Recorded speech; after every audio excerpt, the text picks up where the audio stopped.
እግዚአብሔር በክፉ ቀን ያድነዋል፣ እግዚአብሔር ይጠብቀዋል፣ ሕያውም ያደርገዋል ይልና በምድርም ላይ ያስመሰግነዋል ብቻ ሳይሆን በጠላቶቹ እጅ አሳልፎ አይሰጠውም፣ በሕመሙ ጊዜ እግዚአብሔር ይረዳዋል፣ ደግሞ መኝታውን ያነጥፍለታል ብሎ በጣም አስደናቂ የሆነ ሐሳብን በመንፈስ ቅዱስ ምሪት አማካኝነት መዝሙረኛው ዳዊት በመዝሙር መጽሐፍ ምዕራፍ 41 ላይ ይናገራል። እነዚህ በረከቶች የሚያገኘው ሰው ምን አይነት ሰው ነው ሲባል ለችግረኛውና ለምስኪኑ የሚያስብ ሰው ነው። ሁሉም ነገራችሁ፣ ሁሉም በረከታችሁ፣ ስኬታችሁ በሚረዷችሁ ሰዎች በኩል እንደሚመጣላችሁ እንዳታስቡ። እንደውም በተለይ ለመንፈሳዊ ሰዎች የእግዚአብሔር በረከት የሚመጣው በሚረዷችሁ ሰዎች በኩል ሳይሆን በምትረዷቸው ሰዎች በኩል ነው። ሁልጊዜ ሰዎች ሲያስቡ ሕይወታቸው፣ ታሪካቸው፣ ኑሯቸው እንዲቀየር ሚረዳኝ ባገኝ፣ ሚያግዘኝ ባገኝ ብለው ነው የሚያስቡት። ነገር ግን ይገርማችኋል ለክርስቲያን ሰዎች በተለይ ለመንፈሳዊ ሰዎች የሕይወት ለውጥ በረከትና አዲስ ጎዳና የሚመጣው በሚረዷችሁ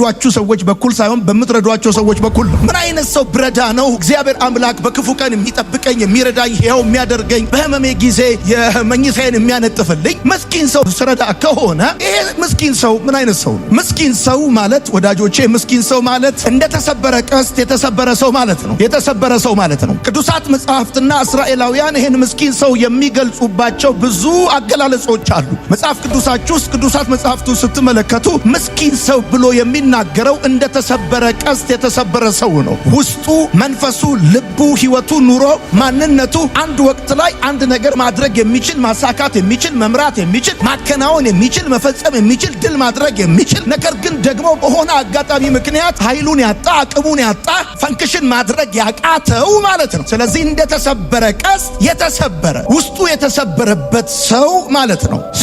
አሁን ይሄ ምስኪን የሚባለው ሰው አንደኛ እንደተሰበረ ቀስት የተሰበረ ሰው ነው። ሁለተኛ ከኪሱ ይልቅ በልቡ ውስጥ ምንም ተስፋ የሌለው ሰው ነው። ሶስተኛ ይሄ ሰው የተዘነጋ ሰው ነው፣ የተተወ ሰው ነው። ሕያው ሆኖ የተቀበረ ሰው ማለት ነው። በዚህ ዓለም ላይ ብዙ የተዘነጉ ሰዎች አሉ። በሆስፒታል አልጋ ላይ የተዘነጉ ሰዎች አሉ። እስር ቤት የተዘነጉ ሰዎች አሉ። በጎዳና ላይም በጓዳ ውስጥም የተዘነጉ ሰዎች አሉ። እነሱ ወደው ይመለከታሉ፣ ሰው ግን የሚመለከታቸው የሌላቸው ሰዎች አሉ።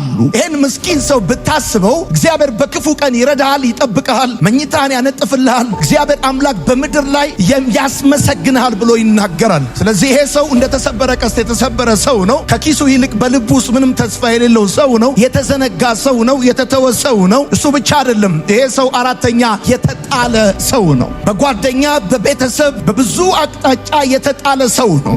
አንድ ወቅት ላይ የተጠቀሙበት፣ የተገለገሉበት፣ አንድ ወቅት ላይ በብዙ የተጽናኑበት ሰው ነው። ይሄ ሰው አምስተኛ ድምፁ የማይሰማ ሰው ነው። ወደዚህ ቤተክርስቲያን የመጣችሁ፣ ወደ ሌላም ቤተክርስቲያን የምትሄዱ እግዚአብሔር በክፉ ቀን እንዲጠብቃችሁ ደግሞም እንዲረዳችሁ በምድር ላይ እንድትመሰገኑ ታሪካችሁ፣ ሕይወታችሁ እንዲቀናላችሁ የምትፈልጉ ሰዎች ልክ እንደ ጠንቋይ ቤት ጸሎት አብላኝ አብላኝ አብላኝ አብላኝ ብላችሁ የምትበሉበት ቤት አይደለም። ይሄ ቤት ይሄ አብልታችሁ የምትበሉበት፣ ረድታችሁ የምትረዱበት፣ ደግፋችሁ የምትደገፉበት እንጂ ይሄ ለራሳችሁ ልክ እንደ ደብተራና እንደ ሆነ ሟርተኛ ባላ ተክላችሁ ለኔ ብላችሁ ታሪካችሁ የምትቀይሩበት የሕይወት ስርዓት አይደለም ክርስትና። ድምፁ የማይሰማ ሰው ማለት ነው ምስኪን ሰው። ስድስተኛ ነገሩ እንደደረቀ ወንዝ እንደተበተነ ጢስ የሆነበት ሰው ማለት ነው። ይህን የሚናገረው ቅዱሳት መጽሐፍት ናቸው። እግዚአብሔር አምላክ ለችግረኛውና ለምስኪኑ የሚያስብ ሰው የተባረከ ነው፣ ምስጉን ነው ብሎ ሲናገር ይሄ ምስኪን ማን ነው ብዬ ቅዱሳት መጽሐፍትን እያነበብኩኝ ነበረ። ይሄ ምስኪን ሰው ወዳጆቼ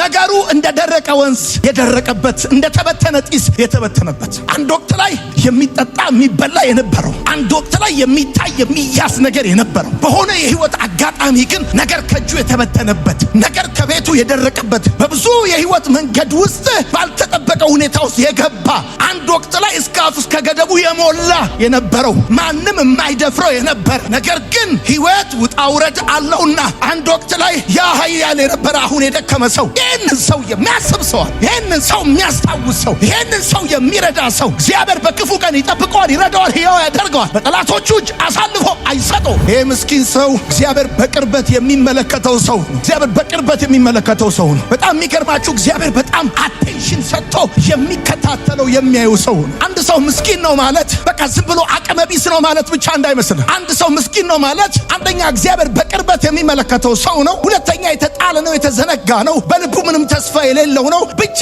ሳይሆን ኃይል ቢኖረውም ሌሎችን ለማጥቃት አታክ ለማድረግ የማይጠቀምበት ሰው ማለት ነው። እድል አለው፣ ኃይል አለው፣ አቅም አለው፣ ገንዘብ አለው፣ ኔትወርክ አለው። ሰዎችን ግን አታክ ለማድረግ የማይጠቅም። አሁን በእኛ ሀገር ምስኪን ሰው ማለት ሁልጊዜ ያጣ የነጣ ብቻ የሚመስላችሁ ሰዎች አላችሁ። ያጣ የነጣ አንዳንድ ሰው ኃይል ላይ ቁጭ ብሎ ስልጣን ላይ ቁጭ ብሎ ሀብት ኖሮት ሁሉ ምስኪን ሊሆን ይችላል። ኃይል ያለው ሌላውን ሰው ለማጣት የማይጠቀምበት ሰው ማለት ነው ምስኪን ሰው ማለት። ራሱን ከእግዚአብሔር ጋር ያጣጋ ከሌላ ከምንም ነገር ጋር ያልተያያዘ ሰው ማለት ነው። ብታስበው መልካም የሚሆንልህ የምትባረክበት እድል የሚሆን የሚጠቅም ሰው ይሄ ሰው ራሱን ከእግዚአብሔር ጋር ያጣጋ ከሌላ ከምንም ጋር ያልተያያዘ ሰው ከዘመድ ከሀብት ከስልጣን ከዝና ከክብር ከገንዘብ ጋር ያልተያያዘ ያልተገናኘ ሰው ማለት ነው ይሄ ሰው ማለት። ይሄ ምስኪን ሰው ይሄ ችግረኛ ሰው የተጣለ የተዘነጋ የተተወ ሰው የተረሳ ሰው በልቡ ተስፋ ያጣ ሰው ይገርማል። ዛሬ ተስፋ እንዳጣ ነገሩ እንደደረቀና እንደተበተነበት እንዳይመስልህ ቀኑን ሙሉ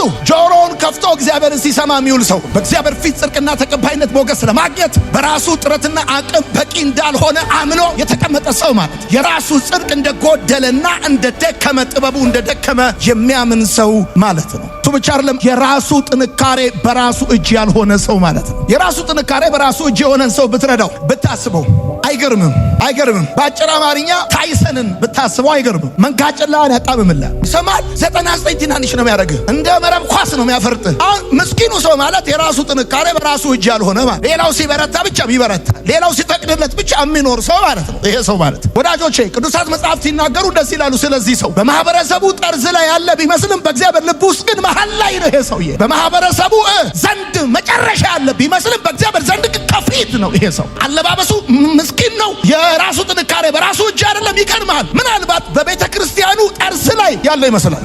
ዛሬ ሰው የሚረዳው ድምፁ የሚሰማ ሰው ታውቃላችሁ። የኛ ዘመን ቤተ ክርስቲያን ትልቅነት መለኪያ በቤተ ክርስቲያን ውስጥ ያሉ ባለሀብቶችና ባለስልጣኖች ናቸው። ፕራውድ የምናደርገው ይሄ የታወቀ ነው። በእኛም ዘመን ያሉ አገልጋዮች ራሳቸው በጣም ኩሩ የምናደርገው የእንትን ፋብሪካ ባለቤት እኛ ቸርች ነው፣ የእንትን ሚኒስተር እኛ ጋር ነው በሚል በጣም ብዙ ሰው ነው ፕራውድ የሚያደርገው። እነዚህ ሰዎች ምናልባት ወዳጆቼ ምናልባት የእግዚአብሔር ቃል ሲናገር እንደዚህ አለ፣ አንዳችሁ የሌላችሁን ከባድ ሸክም ተሸከሙ፣ በዚህም የክርስቶስን ሕግ ትፈጽማላችሁ አለ። የክርስቶስን ሕግ የምትፈጽሙበትን መንገድ ለምነግራችሁ። ማሰብ ማለት ብሩን እንደጨረሰ ተስፋውን እንዳለቀ ሰውየው አቅመቢስ እንደሆነ የራሱ ጥንካሬ በራሱ እጅ እንዳልሆነ ሻይ ስትጠጡ ስቡን ማንሳት ማለት አይደለም። ማሰብ ማለት ላስላስ ማድረግ ማለት አይደለም። ብታስበው ማለት በአይን ሳይሆን በልብ ብትመለከተው ማለት በልብ ብትመለከተው ማየት ብቻ ወዳጆቼ እንደ ግድግዳ መስታወት ነው። ማሰብ ግን በሱ ጫማ ውስጥ መቆም ይጠይቃል። የሆነ ሰው አባት ነው፣ የሆነ ልጅ እናት ነች፣ የሆነ ሰው ተስፋ ነው፣ የሆነ ሰው ደስታ ነው። ይሄ ሰው ለሆነ ሰው አባት ነው፣ ለሆነ ሰው እናት ነው፣ ለሆነ ሰው ተስፋ ነው፣ ለሆነ ሰው ደስታ ነው ብለህ በሱ ጫማ ውስጥ ገብተህ ብትቆም ነው። በተዘነጋው በተተወው በተረሳው በተጣለው በዛ ሰው ጫማ ውስጥ ገብተህ ብትቆም እግዚአብሔር በክፉ ቀን ይጠብቃል። በጠላቶች እጅ አሳልፎ አይሰጥህም። ገብቷል? ክርስትና አታወሳስበው፣ ሲምፕል ነው። ክርስትና is all about love። ማሰብ ማለት እንባን መቀላቀል ማለት ማሰብ ማለት ወዳጆቼ ከሩቅ ቆመ እንዴት ያሳዝናል ብለህ ማለት አይደለም። በጣም ያሳዝናል። በጣም ምስኪን ነው ይሄ ሰው እኮ ከ10 ዓመት ከ15 ዓመት በፊት በጣም ጃይንት ነበረ፣ በጣም ትልቅ ቢዝነስማን ነበር፣ ሳክሰስፉል አገልጋይ ነበረ፣ የሆነ ቸርች ውስጥ ያገለግል ነበረ ሳይሆን ከሩቅ ቆመ እንዴት ያሳዝናል ብለህ ማለት አይደለም። አብረህ ተንበርክከ እንባህን ከሱ እንባ ጋር መቀላቀል ማለት ነው ይላል መጽሐፍ። እንባህን እንደተሰበረ ቀስት የተሰበረውን እንደ ቅጠል የረገፈውን የወደቀውን የተረሳውን የተዘነጋውን እዛ መረሳት እዛ መዘንጋት ውስጥ እያለቀሰ እያነባ ነው። አንተም አብረኸው ተንበርክከ እንባህን ከእንባው ጋር ብትቀላቅለው ማለት ያንተ እንባና የሱ እንባ ቢቀላቀል ማለት ነው። አብረኸው ብታዝን ማለትም ብቻህን አይደለም ብትለው። መጽሐፍ ሲናገር እንደዚህ ያለ ሳኦል እንደሞተ ወሬኛ ለዳዊት ሊነግረው መጣ። ከዛ ሰማ ዳዊት። አመስግኑ የምስጋና ቀን ነው አላለም። እናንተ የእስራኤል ቆነጃጅት ወርቀ ሰቦ ያለብሳችሁ ለነበረው ለሳኦል አልቅሱለት። ዛሬ የድል ቀን አይደለም፣ ዛሬ የሐዘን ቀን ነው። ኃያላን እንዴት ወደቁ! ዮናታንና ሳኦል እንደ ንስር ፈጣን እንደ አንበሳም ብርቶች ናቸዋል። እግዚአብሔር አምላክ አገኘሁት ቀባሁት ያለው ሰው እንኳን አይደለም ወዳጁ ጠላቱ ሲሞት ለቅሶ የሚያለቅስ ገብቷል፣ ሐዘን የሚቀመጥ ሰው ነው። ዳዊት እንደዚህ አይነት ሰው ነው። አልቅሱለት ወርቀ ዘቦ ያለብሳችሁ ለነበረው ለሳኦል። ሳኦል ለዳዊት የልመና እንጀራ እንዲበላ ነው ያደረገው። ሳኦል ለዳዊት ሞቱን እንዲነፍቅ ነው ያደረገው። ሳኦል ዳዊትን እንዲከራተት ነው ያደረገው። ግን የወደቀና የሞተ ቀን ሳኦል ዳዊት እንደዚህ ያለ አልቅሱለታል። ገንዘብ ከኪሱ ተስፋ ከለብሱ የጨረሰን ሰው፣ የወደቀን ሰው፣ የተጣለን ሰው፣ የተረሳን ሰው፣ የተዘነጋን ሰው አግኝተኸው አለ አይተኸው ብታልፍ አይደለም ከልብ ብትመለከተው ከዛስ እንባህን ከእንባው ጋር ብትቀላቀል ተንበርክከህ አብረኸው ብታለቅስ ወድቋል፣ ተንበርክኳል፣ አንገቱን ደፍቷል። አንተም አብረው ብታለቅስ እግዚአብሔር በክፉ ቀን ጠብቃል። ማሰብ ማለት ወዳጄ ከትርፍ ሳይሆን ከራስ ቀንሰ መስጠት ማለት ነው። ማሰብ ማለት ብዙ ጊዜ ለምስኪን ሰዎች ከትርፋችን እንሰጣለን። ነገር ግን ማሰብ ከዚህ በላይ ነው። ማሰብ ከትርፍ መስጠት አለ።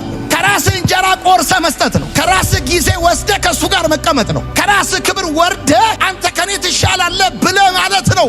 ማሰብ ማለት ነግራቸዋለሁ። ብዙ ጊዜ ለምስኪን ሰዎች ከትርፋችን መስጠት ኢትስ ኖርማል። ማሰብ ማለት ግን ከዚህ በላይ ነው። ከራስ እንጀራ ቆርሰ መስጠት ነው። ከራስ እንጀራ ከምትበላው ከራስ ጊዜ ወስደ ከሱ ጋር መቀመጥ ነው። ከራስ ክብር ወርደ አንተ ከኔ ትሻላለህ ብለ ማለት ነው። በግድ ፕሮስፐር የምታረግበት መንገድ ነው የምነግርህ። ህይወት ታሪክ መንገድ የሚቀናበትን መንገድ ነው የምነግርህ። ስኳርህ የሚቀንስበት ደም ምናምን በትክክል ሚስት የሚመላለስበት መንገድ ነው እየነገርኩህ ያለሁት። ማሰብ ማለት ጸጥታውን መስማት ማለት ነው። ምስኪኑ ብዙ ጊዜ ድምፁ አይሰማም። ድምፁ በህዝብ፣ በባለሀብት፣ በባለስልጣንና በጉልበተኞች ጩኸት የተሸፈነ ነው። ምስኪኑ ብዙ ጊዜ እርዳኝ አይልህም፣ እርዱኝ አይልም። አሁንም በህይወት አለው፣ አሁንም ተስፋ አለኝ ነው የሚለው። ለችግረኛውና ለምስኪኑ የሚያስብ ሰው ማለት የምስኪኑ ሰው ድምፅ ከጩኸት መካከል የሚሰማ ማለት። ማሰብ ማለት እስከሚያልፍ ድረስ አለመተው ማለት ነው። ብዙ ጊዜ ምስኪኑ ሰው ለጊዜው ይረዳሉ፣ ከዛ ይረሳሉ። ነገር ግን ምስኪኑ ሰው ማሰብ የረዥም ጊዜ ጉዞ ነው። የረዥም ጊዜ ጉዞ ነው። ምስኪኑን ሰው ማሰብ የረዥም ጊዜ ጉዞ ነው። እስከሚያልፍ ድረስ አለመተው ማለት ነው። እስከሚያልፍ ያ ተስፋ መቁረጥ፣ ያ ሐዘን፣ ያ የልብ ስብራት፣ ያ ባዶነት፣ ያ ብቸኝነት እስከሚያልፍ ድረስ አለመተው ማለት ነው። ማሰብ ማለት ምናልባት እኔ ልሆን እችል ነበር ማለት ነው። በህይወት ውስጥ ትንሽ ብትሰናከል አንተም ምስኪን ትሆን ነበር። ታውቃለህ፣ ለትንሽ ነው ያመለጥከውና የቆምከው። አንተም ለትንሽ ብትሰናከል፣ ትንሽ ብትገፋ፣ ትንሽ ብትረሳ፣ ትንሽ ብትደናቀፍ አንተም እንደዛ ሰው ምስኪን ትሆን ነበር። ምናልባት እኔ ልሆን እችል ነበር። እኔ እዚህ አመጣኝ ችሎታ አይደለም። ትንሽ ተደናቅፌ ቢሆን ኖሮ አረቄ ቤት ነበርኩ። ትንሽ ባልታገዝ ኖሮ እዛው ጫኝና አውራጅ እየጠበቅኩ ነበር። እቤት የጅቡቲና እንትን መኪና የፈላ እንትን ጫኝና አውራጅ ትሆን ነበር ወይ ሰካራም ትሆን ነበር። ትንሽ አንተን ትሆን ትችል ነበር። ዛሬ እንደፈለክ አማርጠ ትበላለህ፣ አማርጠ ትለብሳለህ፣ ይዘህ እንድወስድ ትላለህ፣ ዚዛ ትላለህ። ትንሽ ብትሰናከል ግን ያ ጎዳና ላይ የወደቀው ያ እንደተሰበረ ቀስት የተሰበረው ያ እዛ ሰፈር ሆኖ የቀረው ስልጅ ሰው አንተ ትሆን ነበር። እነርሱ አለ ታውቃለህ፣ ሊያማህ ሲፈልግ በጸሎት ርዕስ ነው የሚያማህ። ወገኖቼ እስቲ እንጸልይለት። ጥሩ ሁኔታ ውስጥ አይደለም ያለው ይለና ለተንበረከኩት ሁሉ ያቀብላል። ወገኖቼ ሲነሱ አንተን አያርገኝ ከተንበረከኩበት። ማሰብ ማለት መልሶ ሲነሳ ማየት ማለት፣ ከወደቀበት ሲነሳ፣ ከገባበት ጨለማ ሲወጣ፣ እንደገና ተስፋው ሲታደስ። እኔ እንዲህ ብዬ ጽፌያለሁ፣ ከጻፍክ ደስ ይለኛል። የምስኪኑ ሰው ትንሣኤ የራሳችን የተስፋ ምልክት ነው። የምስኪኑ ሰው ትንሣኤ የራሳችን የተስፋ ምልክት ነው። የራሳችን ህይወት የተስፋ ምልክት ነው። ያ የምስኪኑ ሰው መነሳት የኛ የመነሳት የተስፋ ምልክት ነው። የምስኪኑ ሰው ከጨለማ መውጣት የኛ ተስፋ ምልክት ነው። የህይወታችን ተስፋ ምልክት ነው። ዛሬ ያጣው ሰው ማግኘት የኛ የነገ የማጣታችንና የማግኘታችን ተስፋ ምልክት ነው። እንድጽፈው ፈልጋለሁ። ከፍ አድርገህ የምስኪኑ ሰው መነሳት ወይም የምስኪኑ ሰው ትንሣኤ የራሳችን ተስፋ ምልክት ነው። ለምሳሌ የደከመ አገልጋይ መበርታቱ የኔ ተስፋ ምልክት ነው። የወደቀ አገልጋይ መነሳቱ የኔ ተስፋ ምልክት ነው። ያጣ ሰው ማግኘቱ የኔ ተስፋ፣ ነገ ባጣ እንደማገኝ፣ ነገ በወርቅ እንደምነሳ፣ ነገ ጨለማ ውስጥ በገባ እንደምወጣ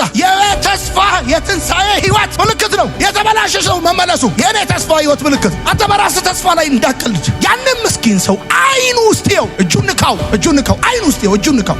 አልረሳውህም በለው፣ ካንተ ጋር ነኝ በለው፣ አይዞ በለው። አይኑ ውስጥ ይኸው። አይኑ ውስጥ ስታየው የስጋ ሰውነቱን አይደለም የምታየው፣ የነፍሱን ታያለህ፣ ውስጡን ታያለህ። ምስኪን ሰው ወድቆ ነገሩ ተበላሽቶ ሆኖ ስታገኘው አይኑ ውስጥ ይኸው። ጫማውን አትይ። የሰው ልጅ ታውቃለህ መጀመሪያ ሲያገኝ የሚያየው ጫማውን አትይ፣ ልብሱን አትይ፣ ጥፍሩን አትይ። በትክክል አላበጠረም፣ ፕሮቶኮሉን አልጠበቀም፣ ነገር ዞሮበታል። ስለዚህ ይሄ የተበላሸው ነገር አትይ። አይኑ ውስጥ ይኸው። ከዛ እጁን ንካው። ከዛ አልረሳውም ካንተ ጋር ነኝ በለው፣ በስም ጥራው፣ አብረው ተቀመጥ። ለምስኪን ሰው ማንም ሰው ብር ወርውሮ ዞር ይላል፣ ይሄዳል። አንተ ግን ብር ወርውረህለት አትሂድ። የሆነ ሰላምታ ምናምን ሰጥተህ የሂስሙላ ፈገግ ብለህለት አትሂድ። የሆነ ሚኒት፣ የሆነ ደቂቃ፣ የሆነ ያህል ሰዓት አብረው ቁጭ በል። የተዘነጋ፣ የወደቀ፣ የተረሳ፣ የተሰበረ፣ የተበላሸ ምናምን አብረው ቁጭ በል። ከምስኪኑ ሰው ጋር አብረሁን። ክብሩን መልስለት። ራይት፣ ክብሩን መልስለት። ምክንያቱም ምስኪኑ ሰው ብሩ ከኪሱ ልክ ሲያልቅ አዘሴም ታይም ክብሩንም አጥቷል። ስለዚህ ክብሩ መልስለት። የተረሳ፣ የተተወ፣ የተሰበረ፣ የተጣለ ነገር ግን ጆሮውን ከፍቶ ቀኑ ሙሉ እግዚአብሔር እግዚአብሔር የሚሰማ ሰው ነው ክብሩን መልስለት። ለምሳሌ ሜፊቦስቴን ነው፣ ሽባ ነው፣ ሎዶባር ነው፣ የተጣለ ነው፣ ቆሻሻ የተረሳ። እንዴት ዳዊት ሪስቶር እንዳደረገው ስለ ዮናታን ስል ከሳውል ቤት ቸርነት ማደርግለት አንድ ሰው አለ። ሜፊቦስቴ ተገኘ፣ ሎዶባር ቆሻሻ ቦታ አምጡታል፣ ሪስቶር አደረገለት፣ በንጉሥ ማዕድ አስቀመጠው፣ እርሻውን መለሰለት፣ ጎተራው ሙሉ ይሁንለታል። እንዴት ሪስቶር እንዳደረገው ገብቷል። ምስኪኑን ሰው የሚያስብ የምስጉን ነው ሲል መጽሐፍ፣ ያ ምስኪን ሰው ብር ከኪሱ ከዛስ አት ዘ ሴም ታይም ክብሩ ሲያጣ አንተ ግን ሂድና ሪስቶር አድርገው፣ ጆሮ ስጠው። አንድ ያገልጥቃችሁ ዳይመንድ ጭቃ ውስጥ ገብቶ ብታገኙት ትታችሁ አትሄዱም። ብዙ ሳሙና እንደሚገዛ ታውቃላችሁ። እግዚአብሔር አምላክ ብዙ እንቁ ልጆቹ ሲወድቁበት የማይተዋቸው ለዛ ነው። ሂ ኖውስ ዋጋቸውን ያውቃል። ከወደቁበት ከተነሱ ሚሊየን እንደሚያተርፉ እግዚአብሔር ያውቃል። ብዙን ጊዜ ምስኪን ምን ይፈልጋል ብለን ሳንጠይቅ ነው የምንወስነው። ታውቃላችሁ፣ ፍላጎቱ በራሱ አንደበት እንዲናገር ፍቀድለት። ለችግረኛ ሆነ ለምስኪኑ የሚያስብ ማለት ፍላጎቱን በራሱ አንደበት እንዲናገር ፍቀድለት። ዘላቂ መፍትሄ ስጠው። አሳ አትስጠው፣ ማጥመድ አስተምረው እንደሚባለው ማለት ነው። ዘላቂ መፍትሄ ስጠው። አሁን አንዳንድ ሰው ምስኪኑ ሰው እንደ ግሉኮስ ነው የሚረዳው። ጣብ እጁን ይዘህ ወደ እግዚአብሔር ፊት አምጣው። ምክንያቱም ምስኪኑ ሰው አይደለም ሰው እግዚአብሔር እንደረሳው ይሰማው። እጁን ይዘህ ወደ እግዚአብሔር ፊት አምጣው። ለእርሱ ጸልይ፣ አብረኸው ጸልይ። ህይወት አውቶማቲክ እንዲሆንልህ መዝሙር 40 ተጽፎላል። በቃ እንዲህ ያልክ ዘመንን የሽመና ህይወት እንዳትኖር ከፈለክ፣ ተረካር እንዲሄድ ከፈለክ፣ በቀኝ ሺህ በግራ 10 ሺህ ምናምን ወደቀ እንድትል ከፈለክ፣ ለችግረኛውና ለምስኪኑ የሚያስብ ምስጉን ነው። እግዚአብሔር በክፉ ቀን ይረዳዋል፣ ይጠብቀዋል፣ ሕያው ያደርገዋል። ለጠላቶቹ ምኞት አሳልፎ አይሰጠው። በምድር ላይ ያስመሰግነዋል።